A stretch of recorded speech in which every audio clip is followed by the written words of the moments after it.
Assalamualaikum warahmatullahi wabarakatuh. Alhamdulillahilladzi arsala rasulahu bil huda wa dinil haqq liyuzhirahu 'alad dini kullihi walau karihal kafirun. Asyhadu an la ilaha illallah wa asyhadu anna Muhammadan abduhu wa rasuluhu la nabiyya ba'dah. Allahumma shalli wa sallim wa barik ala sayyidina Muhammadin wa ala alihi wa sahbihi ajma'in. Amma ba'd. Ayyuhan nas ittaqullaha haqqa tuqatih wa la tamutunna illa wa antum muslimun. Alhamdulillahirabbil alamin. Jamaah kaum muslimin rahimakumullah, kita bisa kembali lagi. Mohon waktunya agak molor sedikit. Banyak dia hampir 1 jam. Karena ada satu hal yang tidak bisa kami hindarkan, jadi kita di kebun nih sekarang ya. Kita sudah bicarakan bagaimana Allah di ayat-ayat terakhir sebenarnya surat Al-Ankabut ya, yang menceritakan kepada kita bahwa orang-orang yang ingkar kepada Allah itu memegang dunia sebagai standar hidupnya. Padahal disebutkan hayat di dunia, kehidupan di dunia itu hanya lahu walaib, satu kesenang-senangan saja, permainan sedagurau. Jadi timbangan yang mestinya ada adalah timbangan dari Allah Subhanahu wa ta'ala. Dan disebutkan juga bahwa darul akhirat itu apa? Agak miring-miring gitu ya. Darul akhirat itu hayawan itu artinya sebenar-benarnya kehidupan di akhirat. Jadi kadang-kadang timbangan dunia inilah yang dikuatkan sama orang-orang yang ingkar kepada Allah. Mari kita lanjutkan lagi di ayat yang ke-65 surat Al-Ankabut. Ayat yang ke-65. Bismillahirrahmanirrahim. Fa idza raqibu fil fulki da'ullaha mukhlishina lahuddin falamma najjahum ilal barri idza hum yusyrikun. Dan ketika mereka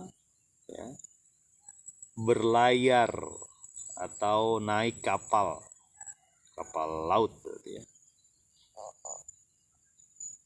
dan pada saat itu ada badai ya, maksudnya ini da'ullaha mukhlishina lahuddin, maka dia berdoa kepada Allah dengan setunduk-tunduknya, beribadah hanya padanya. Ketika Allah lepaskan dia, selamatkan dia ke darat ya, dari badai ya, pasti dari badai kalau di laut. Idza hum yusyrikun, tiba-tiba mereka musyrik lagi, menyekutukan Allah. Nah, ini perilaku orang yang jadi ikhlas ketika ada masalah buat dia, ketika ada tekanan buat dia. Nah, ini kerancuan ibadah, kerancuan akidah. Akidah orang-orang ini, orang-orang yang tidak mau beriman sebenarnya ini, dia mau beriman dan hanya menjadikan Allah sebagai doa dia itu ketika ada masalah. Kalau lagi kepepet dia berdoa.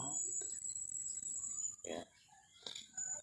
Dan di sini disebutkan seperti orang yang sedang berada di laut itu, di kapal laut.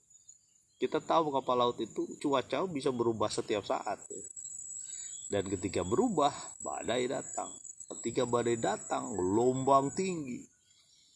Ya, sampai disebutkan seperti bukit mungkin gelombang. Tidak cuma gelombang, ada hujan. Dan di atas yang tadinya terang benderang ini, lalu berubah menjadi gelap. Pada saat itu manusia cuma berdoa kepada Allah, ya Allah selamatkan aku tidak akan melakukan apapun kemaksiatan, aku akan patuhi semua yang Engkau berikan, yang Engkau perintahkan. Satu saja, tolong selamatkan aku. Jadi ini akhirnya dia ikhlas itu, di situ saja dia ikhlas saja. Yang disebut ikhlas itu kan seluruh kegiatan dia itu hanya untuk Allah saja, Allah yang satu. Ya, seluruh hidup dia lillahi rabbil alamin. Nah, yang terjadi adalah ya, ini dia lakukan ketika apa?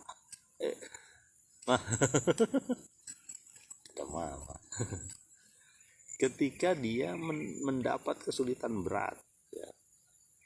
Sama sebagian dari kita kan begitu tuh. Ya Allah, kalau engkau hilangkan penyakitku misalnya, ya Allah, kalau engkau hilangkan kesulitanku pada harta, ya, maka aku akan beribadah, aku akan tobat, aku akan tinggalkan maksiat. Nah, ini repot ya. Kan itu kan yang disebutkan oleh Firaun itu waktu minta tolong sama Musa. Wahai Musa, kalau masalah-masalah ini bisa engkau selesaikan, aku akan beriman kepada Tuhan engkau. Aku lepaskan Bani Israel sama engkau. Tolong. Ketika dilepaskan, kembali lagi dia menyiksa, menzolimi dan sebagainya. Nah, ini perilaku buruk, dan itu bibit-bibitnya bisa ada di kita. Di kita tuh bisa ada begitu. Ini yang yang perlu kita cermati bersama ya. Nah, jadi ketika ada orang datang di lautan lalu terjadi badai, dia berdoa ikhlas doa. Sampai saya pernah mendengar, tapi saya tidak tahu ini benar atau tidak ya berita ini. Tapi mungkin bisa jadi pelajaran bagi kita. Ketika ada seseorang petinggi negara atau petinggi militer di kalangan orang-orang ateis ya, yang tidak mengakui Tuhan, suatu saat dia ngikut ada panggung, bukan panggung, ada tenda, ternyata ada latihan perang, peragaan latihan perang.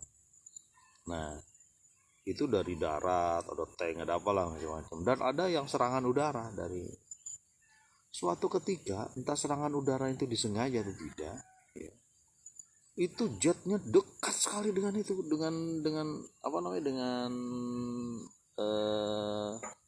tendanya. Saking dekatnya itu mereka kaget semua, sampai bilang oh my god gitu, oh my god, wahai Tuhan gitu. Ketika bencana mau datang ibaratnya ditabrak dia nyebut kayak gitu, padahal dia tak ateis. Dia kembali kepada fitrahnya. Ini kan fitrah nih sebenarnya, fitrah manusia itu mengakui Tuhan, mengakui Allah, mengakui Tuhan itu satu, itu fitrah ya. Makanya ketika ada bencana atau ketika ada masalah, ada tekanan, dia berdoa pada Allah, ya Allah ya. Nah, falamma najahum ilal barri, ketika diselamatkan sampai ke darat. Tadi kan ceritanya kapal yang terombang-ambing, akhirnya mereka berdoa sampai ke darat. Ketika sampai ke darat, ilal barri ya, idahum yusyrikun, mereka kembali musyrik, mereka kembali menduakan Allah, mereka kembali tidak mau ikut aturan Allah.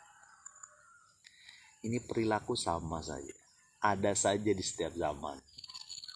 Ketika dilepaskan dari kesulitan, yang terjadi adalah kembali lagi berbuat dosa, berbuat maksiat, tidak peduli dengan wahyu, dengan ajaran yang Allah berikan, gak peduli. Yang penting dia udah selesai dari ujian.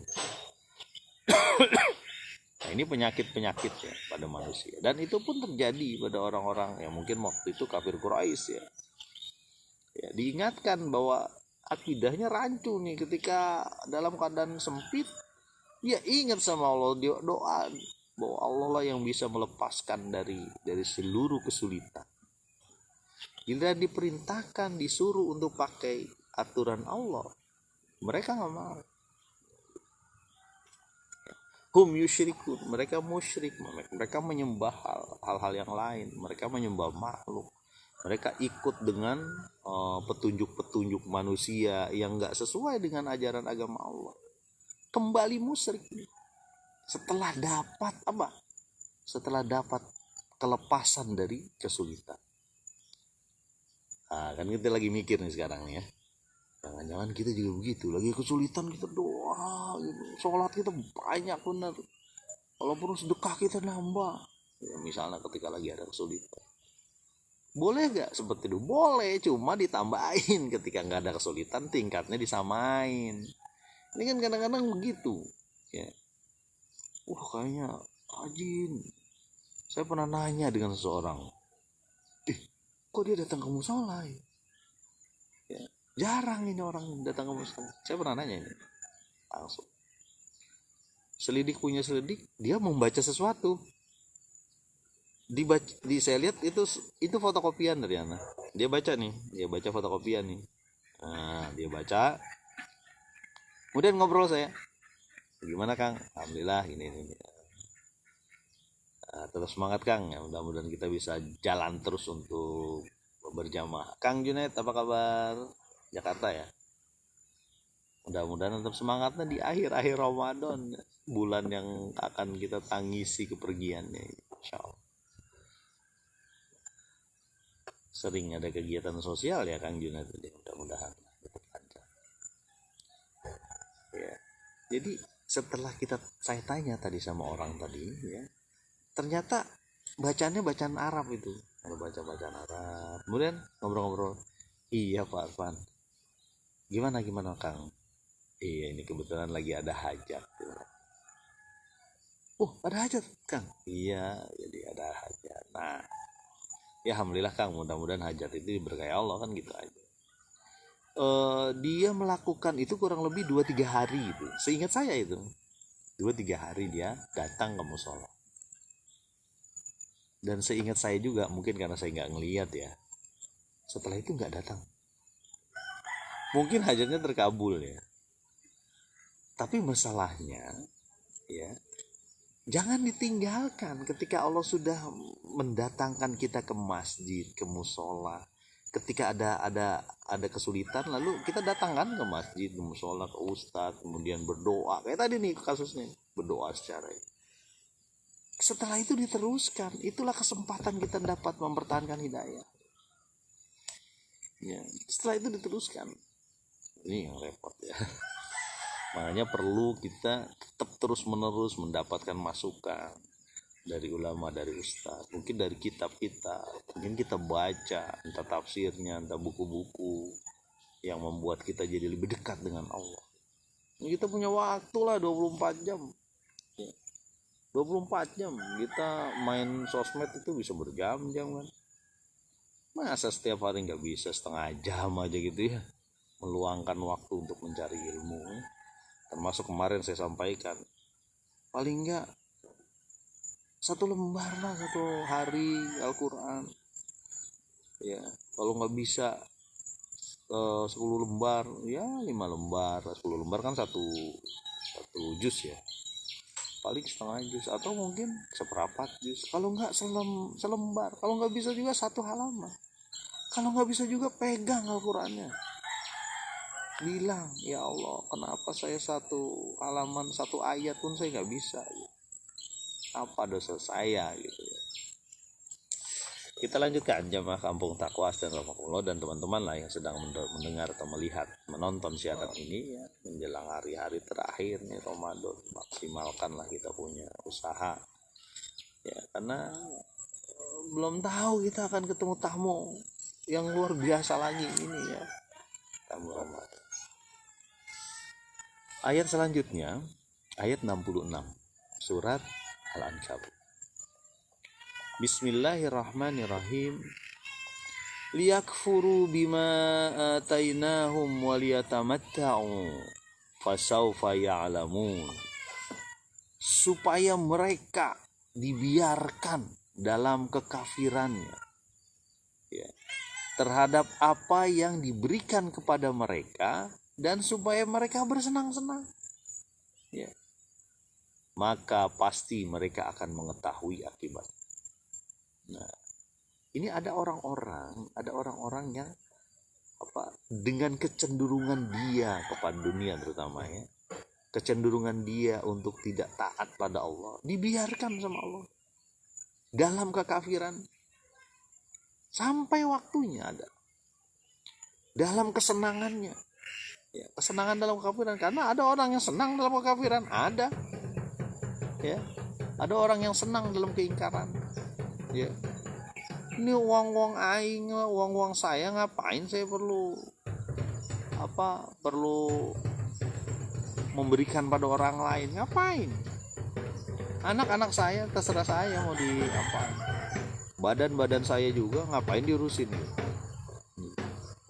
Ada yang begitu, diajak untuk datang ke masjid, ke musola, diingatkan, ayo bang ke musola gitu.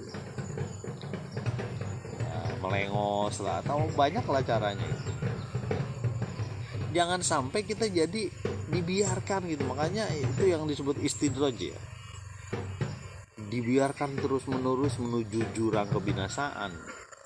Itulah yang dilakukan atau yang dialami oleh Abu Jahal, Fir'aun, Qarun, Haman ya, kaum Samud ya, kemudian kaum Sodom gitu ya, kaumnya Nabi Saleh, kaumnya ya, Nabi Salehnya enggak, dibiarkan gitu.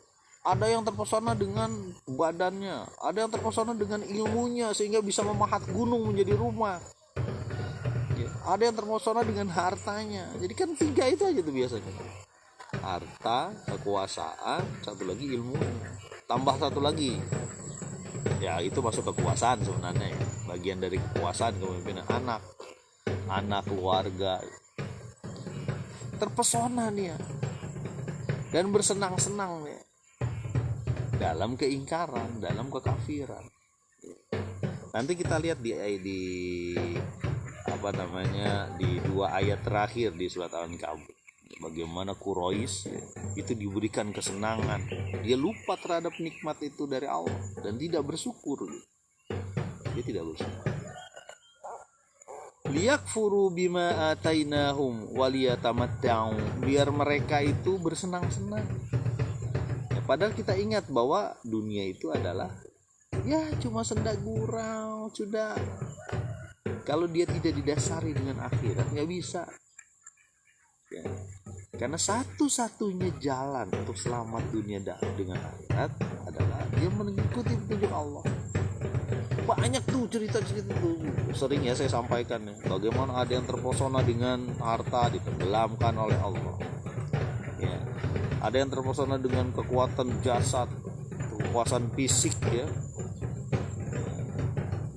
Bahkan ada yang bisa memahat gunung menjadi rumah. Teknologinya berarti canggih. Ada yang membuat bangunan ke atas. Siapa tuh? Fir'aun. Haman sini. Ada apa Baginda? Bikin tuh bangunan tuh. Saya pengen tahu ada gak sih Tuhan selain saya tuh yang diomongin Musa. Dibikin, berarti kan teknologinya udah canggih tuh. Sama aja mirip dengan sekarang itu. Mirip dengan sekarang. Ada orang yang mendewakan ilmu dia. Jadi kalau dia nggak masuk akal saya nggak mau. Saya pernah ngobrol nih sama pernah dengar ya di YouTube waktu itu. Kenapa sih ini kayaknya sih orang ateis, kenapa sih umat Islam mau dibodohi dengan Isra Mi'raj, kata dia. Dia berarti sudah pernah baca itu Isra Mi'raj itu kan nggak masuk akal. Masa datang ke Palestina dalam satu malam perjalanan.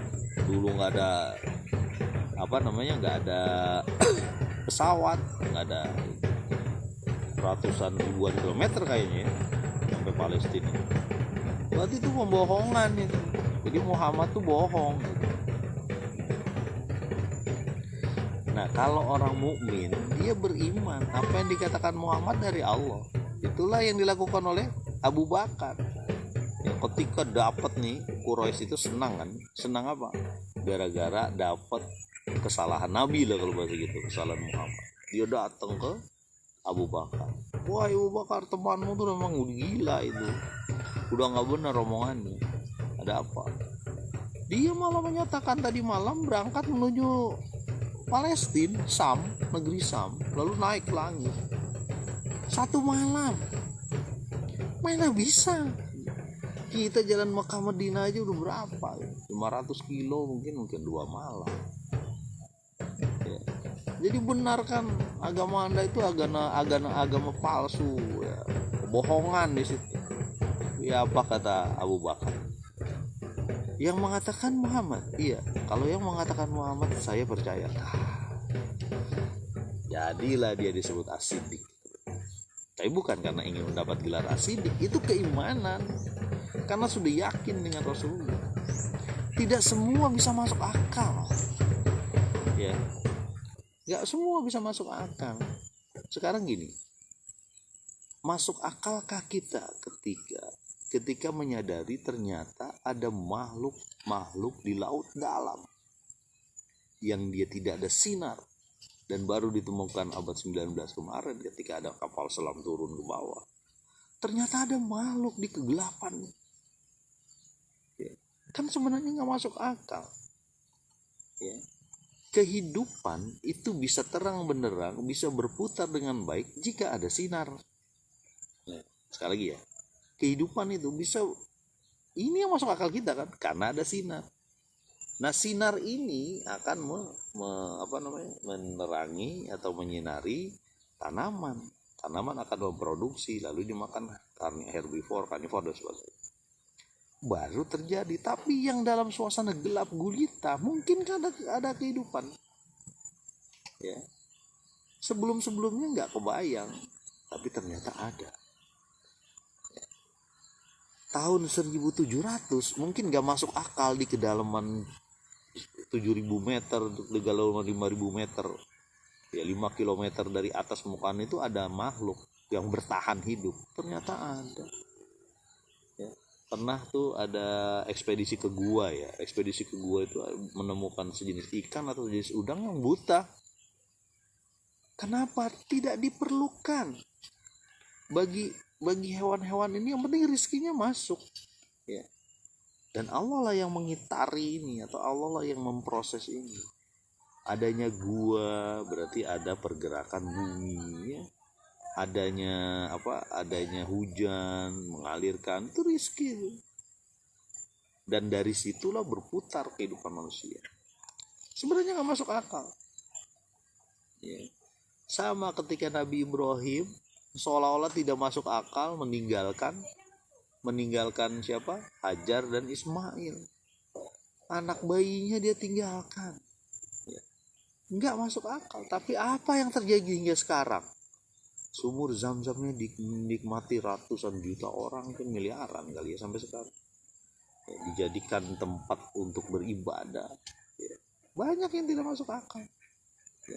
Termasuk kita yang ada di diri kita, wafil afaq wafi anfusihim, dan di ufuk dan di diri mereka sendiri itu ada sesuatu yang gak masuk akal ya.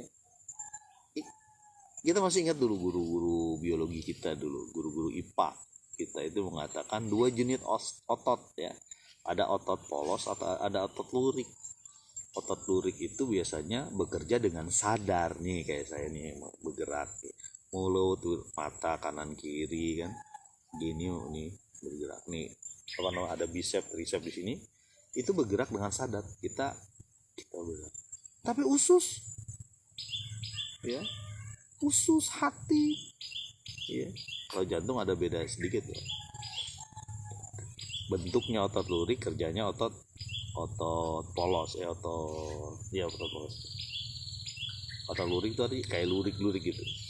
Nah, usus termasuk lambung, kan kita nggak nyuruh mereka untuk meremas makanan, memproses makanan, enggak kan, terus aja bekerja. Masuk akal nggak? Nggak bisa. Kalau masuk akal kan kita bener nih, nonjok ke kanan nonjok ke kiri, otak juga tuh bekerja terus, mana masuk akal? Kita juga nggak bisa ngeliat otak kita, kecuali mata kita dicongkel gitu. Jadi banyak yang tidak masuk akal ya.